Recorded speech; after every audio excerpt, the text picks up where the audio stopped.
Thank you, everyone, for joining today's session. My name is Eric Russell.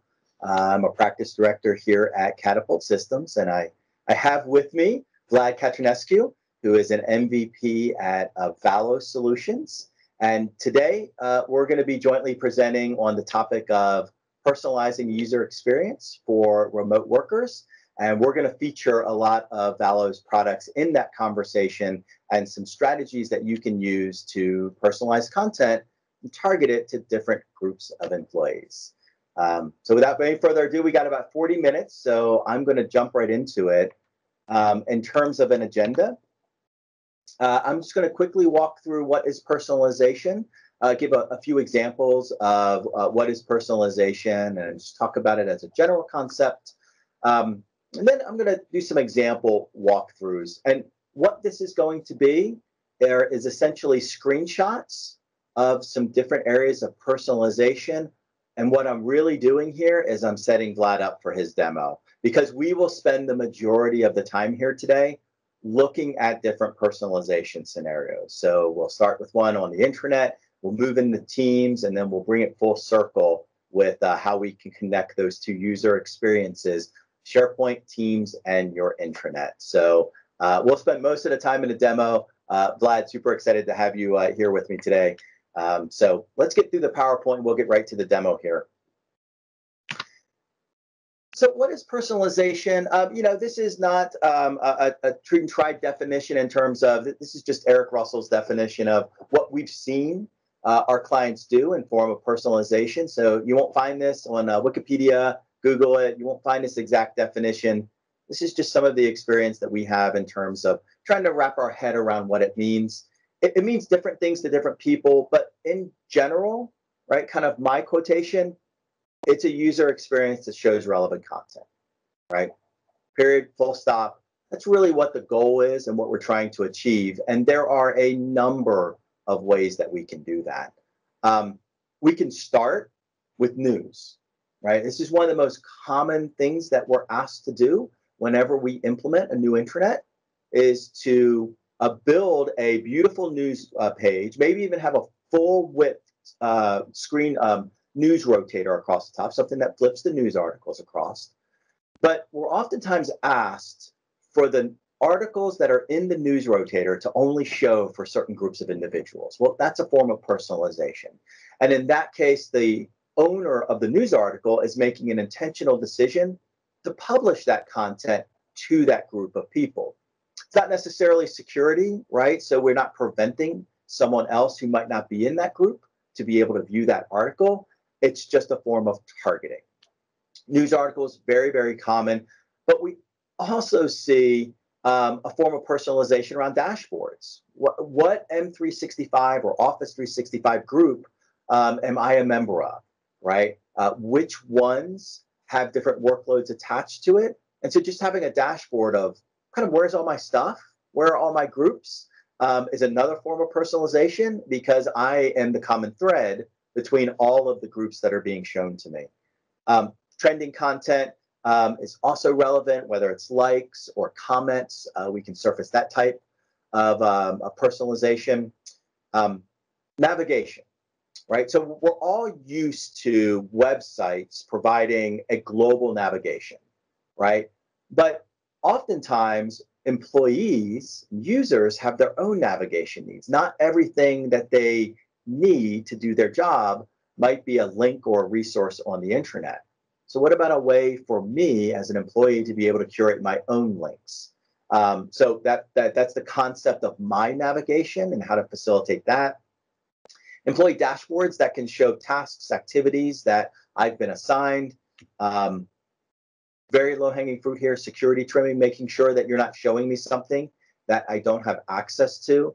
This is a very, very common example that we hear of, is a navigation where I'm shown a link. When I click on it, I'm given an access denied error. And that's because we're showing that navigation, the same navigation to everyone, regardless of whether or not you have permission. It's not a good user experience, right? So people naturally have the assumption that if I can see it, I can access it. And you can even make the argument that if I'm looking at something I don't have access to, That's a security breach in and of itself. I shouldn't even know it's there. And then, finally, this is one of the things that I've grown to appreciate about personalization. I don't think it's really part of the core definition, but I've heard it described this way: choice, right?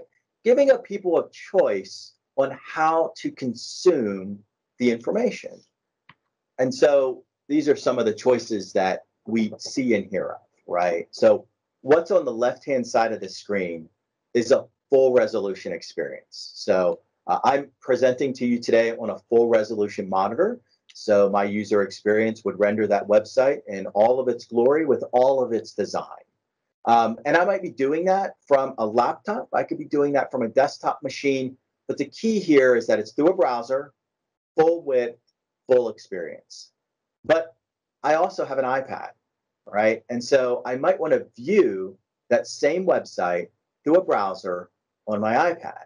Well, now I've got a choice. I can look at it landscape, I can flip it, I can turn it to portrait, right? And so being able to consume that content through my choice of device, and frankly, my choice of orientation, is another form of personalization. There are also a lot of employees that prefer apps, right? So the browser, which is these first two examples, is one way to consume that content. But some people prefer going to the store, whether it's an iOS or Android store, downloading the app and consuming news and information through an app experience. So having that as a choice is also a form of personalization. And I would say a trend that we are seeing more and more, especially with remote work, is Teams integration. And so that's what Vlad's going to conclude with today.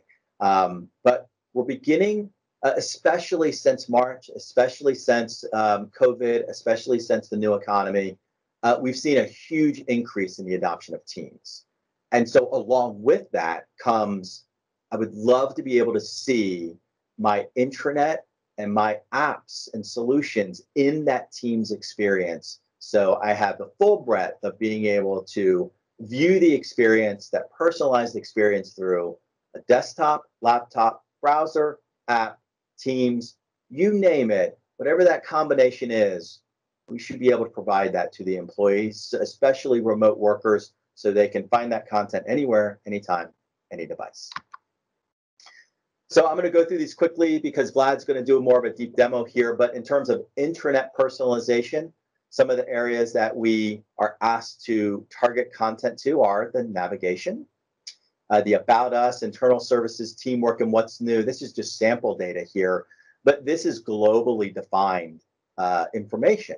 And so it oftentimes doesn't change. But Vlad's going to talk about an example here where you can target content to a different group of individuals just within the global navigation as a form of personalization. My tools, this is my canvas. This is where I can put all those applications and links that may not be on the intranet, but are tools that I use. Being able to support that as a form of personalization. And then, of course, the news rotator. The interesting thing about the news rotator and the personalization is that we're oftentimes asked to personalize content in the news rotator, but we can do it for other things as well, right? You can do it for really anything that's in SharePoint, events, other news, people. So you don't have to just think of personalization as a way to target content around news articles. You can broaden that definition to include things like events. I mentioned earlier that dashboards are important, and this is one example of a dashboard where, as the logged in employee, I'm seeing every M365 group I'm a member of. Whether that group is a Teams group, Yammer group, or just a SharePoint site, doesn't matter. It's a secure workspace, and the common thread with all of these is that I am a member of it.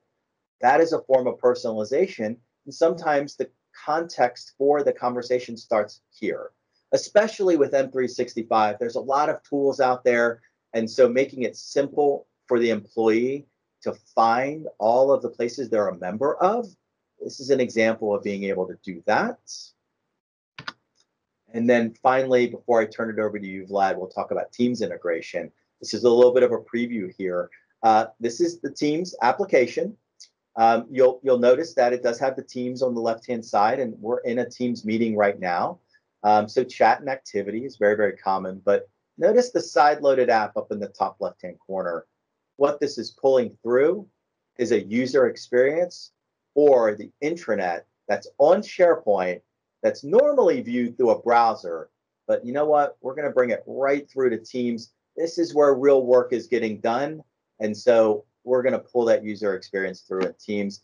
This My News area is a form of personalization, and I'm going to let Vlad walk you through that in the live demo. And that is it. Vlad, my friend, I promised I would give you as much time as possible to show all of the goodness of personalization. And so I'll let you take control of the screen and take it away.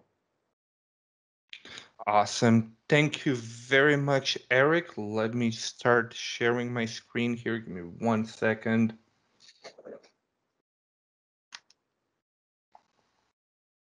Gotta love having 4 screens. Makes you really productive, except when you need to share stuff on Teams. Awesome. Can you let me know once you can see my screen, Eric, please? All good, sir. Awesome. Thank you very much for the introduction. I really wanted to let you finish, but I'm super happy to be here with you, with Catapult today to talk about personalization. So the goal of this demo is really to go through all of the stuff that Eric talked about in the theory, but show to you how it can actually be done in practice. And Eric, as always, feel free to interrupt me. I don't want to be doing a 30-minute monologue like I told you before, so please interrupt me.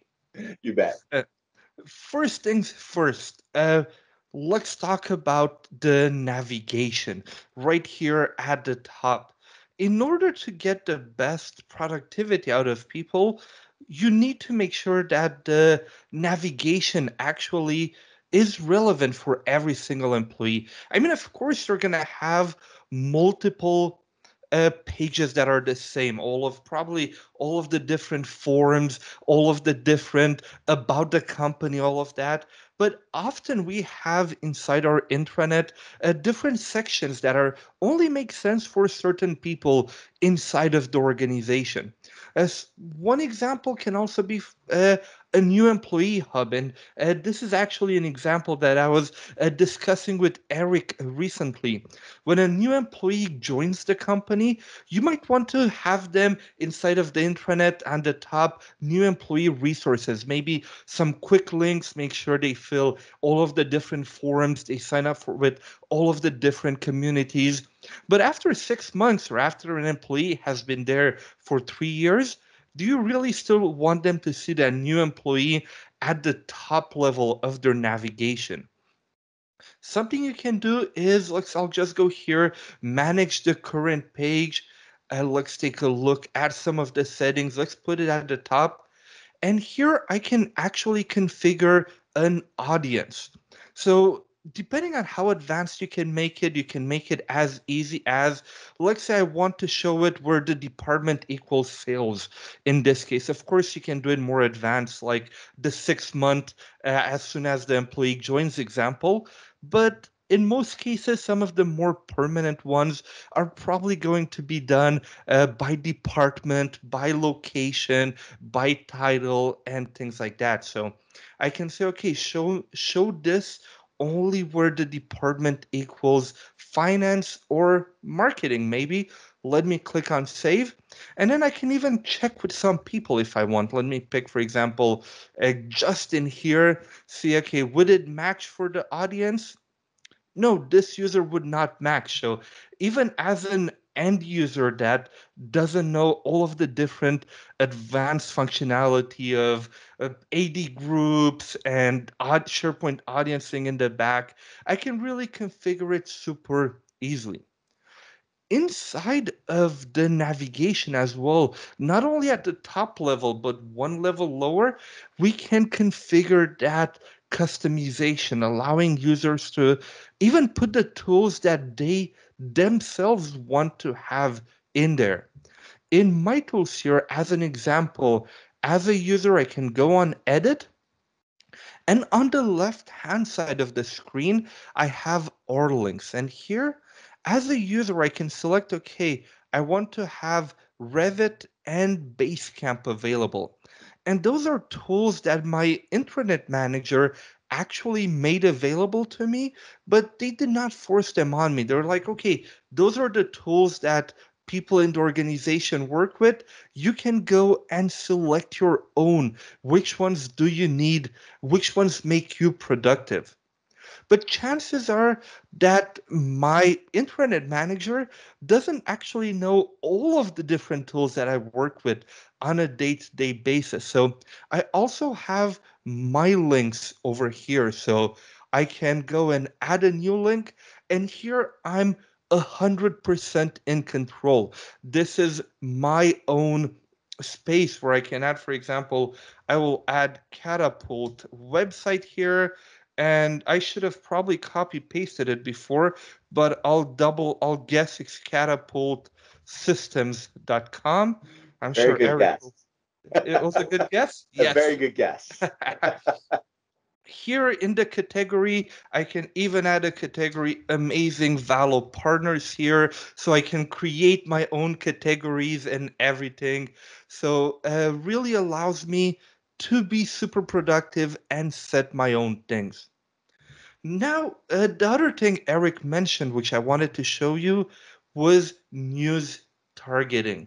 Of course, we talked also about security trimming, but that's a given. Everything in your intranet should be security trimmed. You shouldn't, if there's stuff you don't have access to, you should never even know it exists. But personalization is about bringing that to the next level. Even if you have access to something, should you see it on that front page? So maybe there are some highlighted news here that those are important for all of the organization.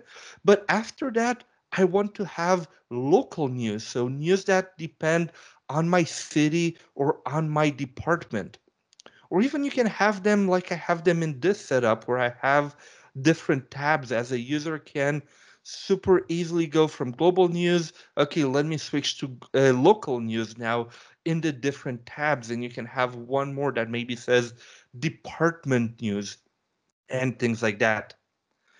I can also, even part of the content creation experience, if I go here, let me go create a new news, for example, I'll select multiple column news.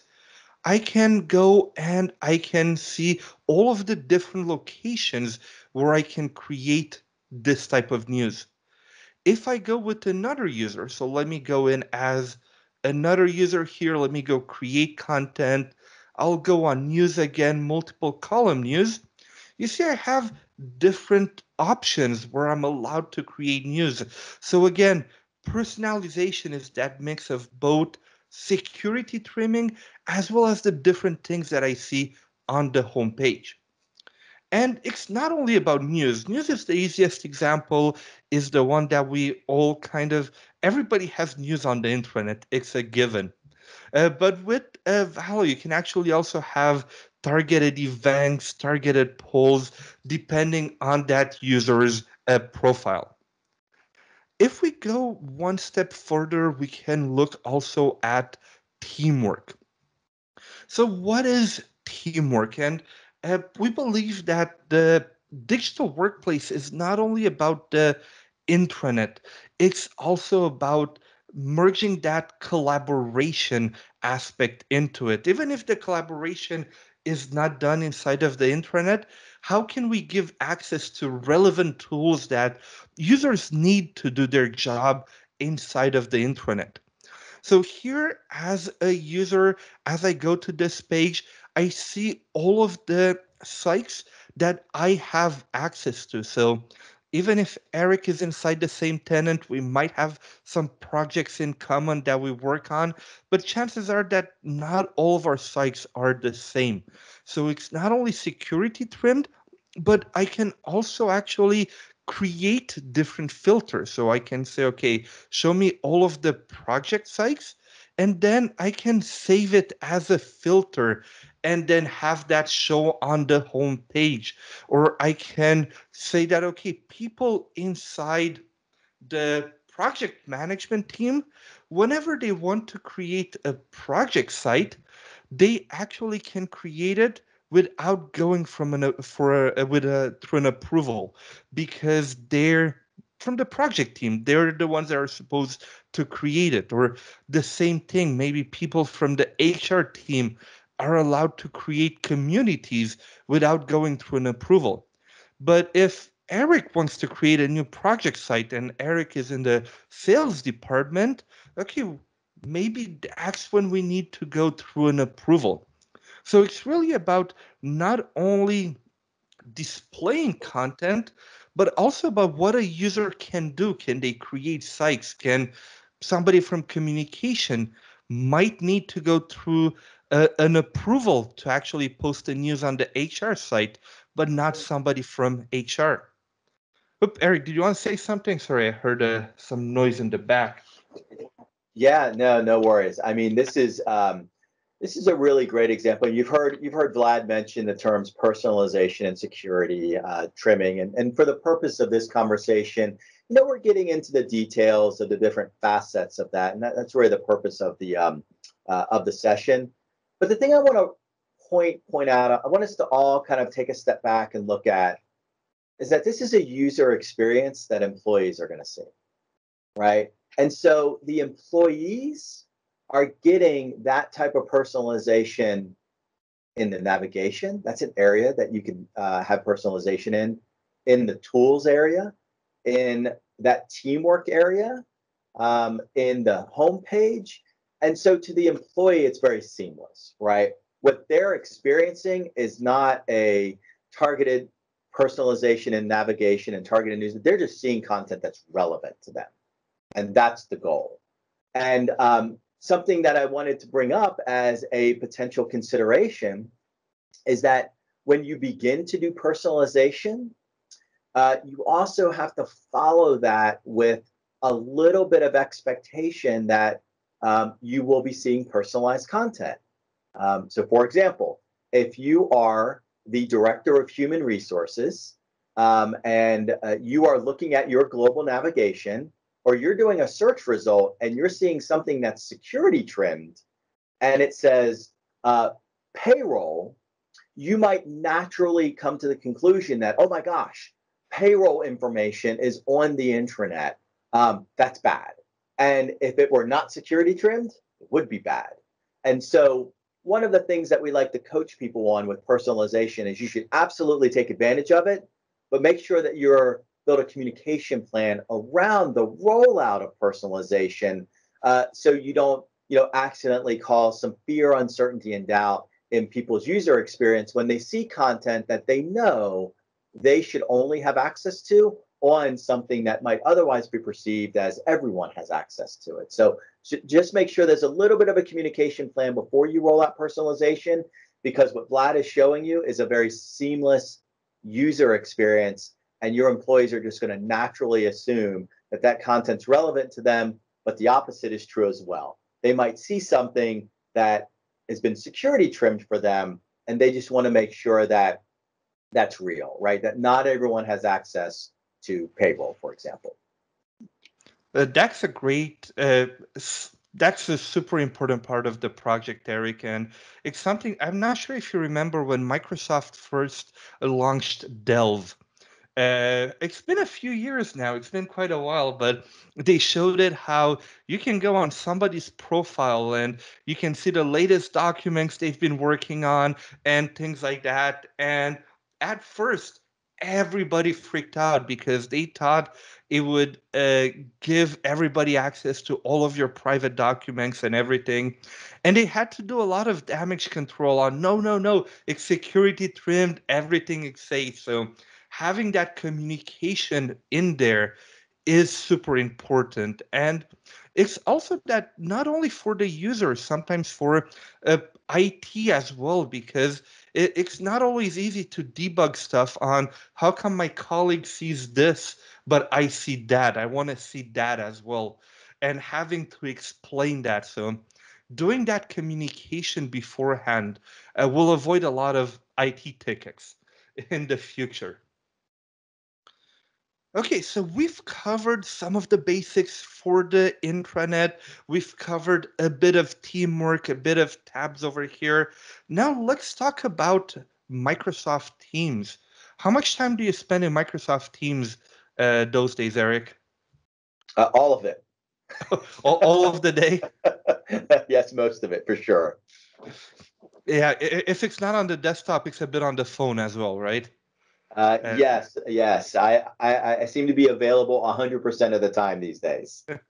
but Microsoft Teams, like Eric said, has taken really the Microsoft ecosystem by storm because users just love it. And the fact that it was created to be as in a way, a front door, being able to unify all of the tools and display all of them and access all of them from Microsoft Teams made that user experience super easy. So why wouldn't your intranet and all of your communication and collaboration tools be there as well?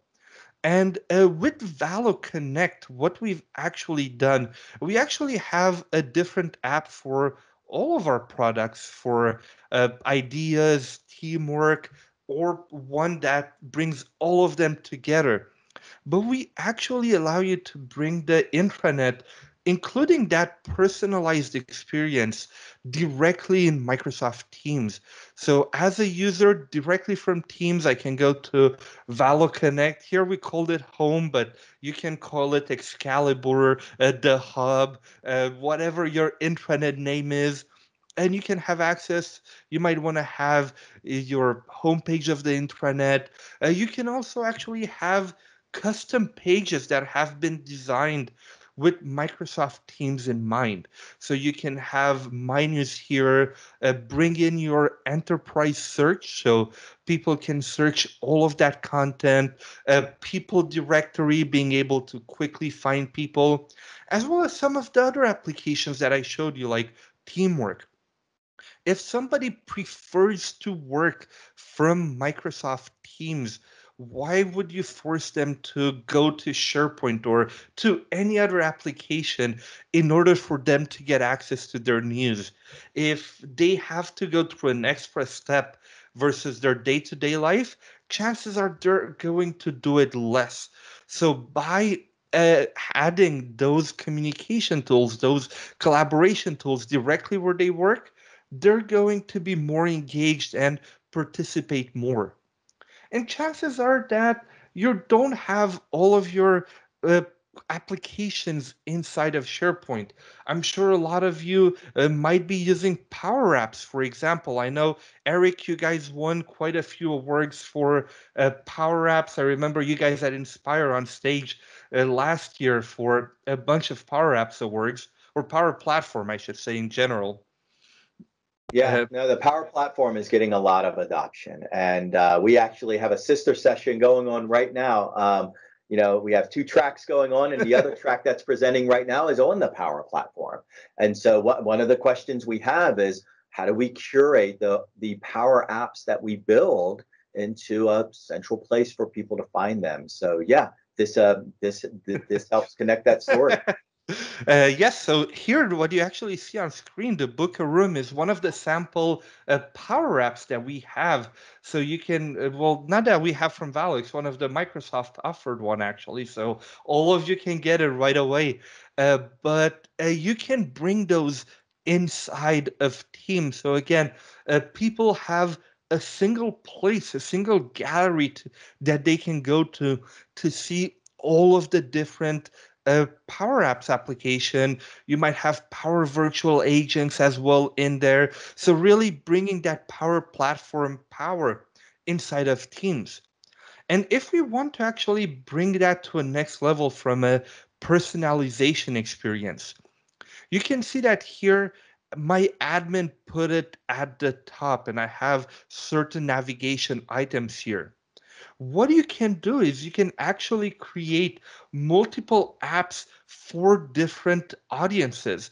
So maybe as a manager or as director, you might have one more extra tab here that has the financial reports or your team analytics and things like that. So the personalization is not only inside of the page and inside SharePoint, but you can actually bring that inside Microsoft Teams as well. So you can show different apps, different navigation to certain people. So let me go back here and take the last product is Valo Ideas. Do you have any great ideas that I can propose today, Eric? Well, you really put me on the spot there. So I Oh, am I just told you going. I don't want to do a monologue, and you've No, been no, more no, quiet than usual, so I have to no. make sure I don't make you fall asleep. All right. So, I'm just going to think of two nouns and put them together. And so this is a judge-free zone, right? So the first two that pop into my mind are going to be dog and broom. That's Dog my and idea. broom. Dog and broom. Okay, let's put a new product. Harry Potter dogs. Can I call them that then? Love it. I We're probably would already go against iterating. some trademarks, but I was actually gonna make a joke, but it might be too soon for you guys about the Stanley Cup. Uh, It is too soon. It's too soon. it's too soon. Okay, I'm not gonna go there then. Let's put dogs on a broom. There we go. Uh, I'm not gonna even try to put a description for that one, but that would be very funny.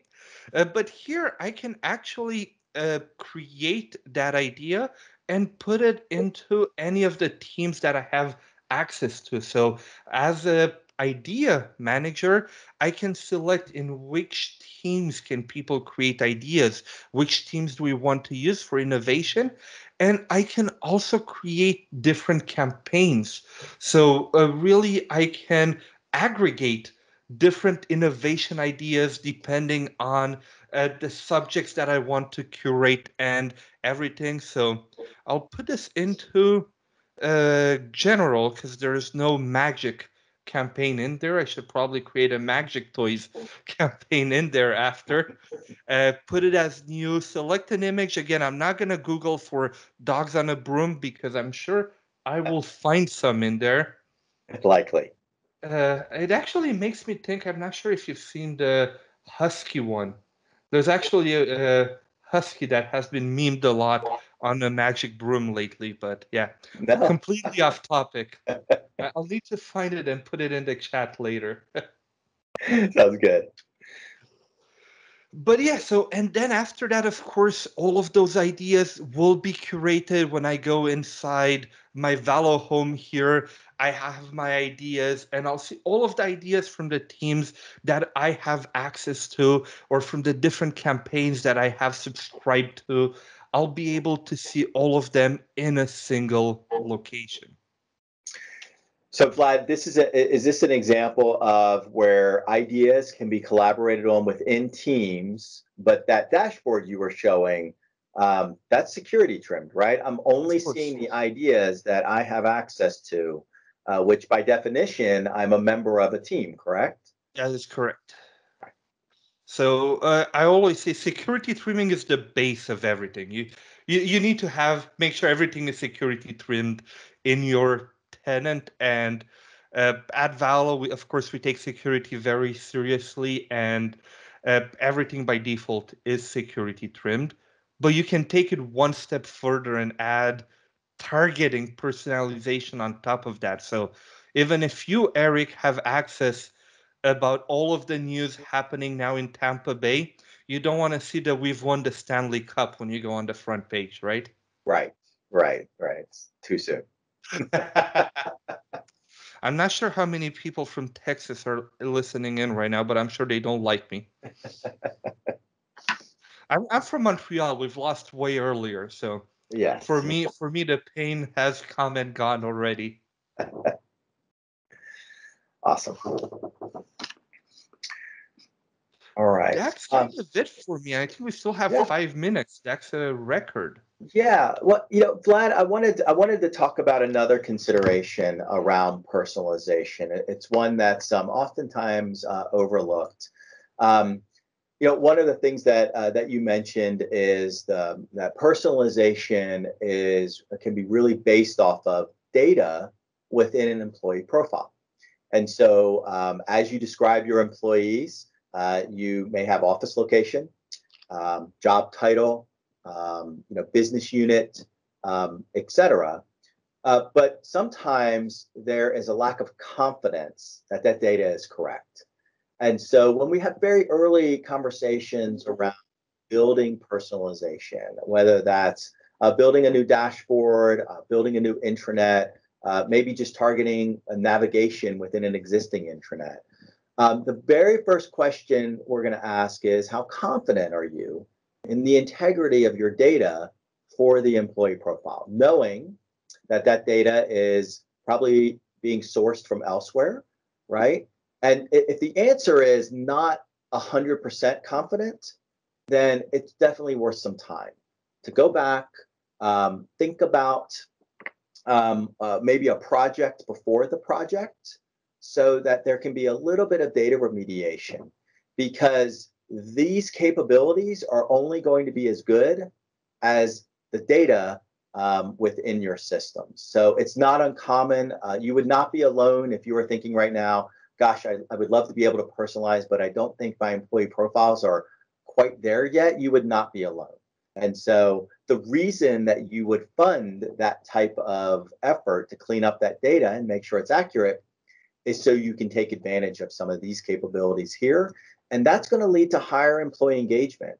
And if you were on the session previously, one of the reasons that you would want to do that is to target content, make it relevant, increase the productivity of your employees, and even create ambassadors out of your employees. So happy employees tend to not leave organizations. And so that's a little bit of a yellow brick road I described there in terms of where to start. Start with your employee profiles, right? Do a little bit of an audit there. Make sure that data, you have confidence in it. And then what you're seeing on the screen here today are capabilities that will suddenly become available to you, and you can enable either through SharePoint, through Teams, whatever your choice is. You can provide a more targeted, relevant user experience for your employees. And so I am going to take back the screen real quick, Vlad. I know we had a couple of housekeeping items we wanted to do here. Really love your feedback. If you can take a moment, please use the QR code, or just please fill out a survey around the session. I'm going to read from my notes here, so please take the survey if you have a chance. It takes about a minute to complete. You can do it on your phone directly here, and the more surveys you take, the better your chance at winning the $250 raffle. So please do that. We also, Vlad and I are going to be on the follow-on session here. I believe it starts at 5 o'clock. Ask a panel, so it'll be myself, Vlad, and Heather Masters will be on a panel about personalization. So if you have any questions, please make sure to attend that, and we'll answer all the questions you have. And if you are interested in learning more about anything you've seen today, please feel free to reach out to us. We're happy to do a more in-depth demo on either the capabilities of Valo as a product, or if you just want to do a deeper dive on some of the technical aspects of how to do personalization. Again, raise your hand. We're happy to help. So really appreciate everyone taking the time today. So with that, we're going to conclude at 4:50, and we will see everyone at the Q&A session at 5 o'clock. Thank you, everyone. Vlad, thank you so much for taking the time. Great demo as always, and appreciate everyone joining the call. Thanks all. Thank you, everybody.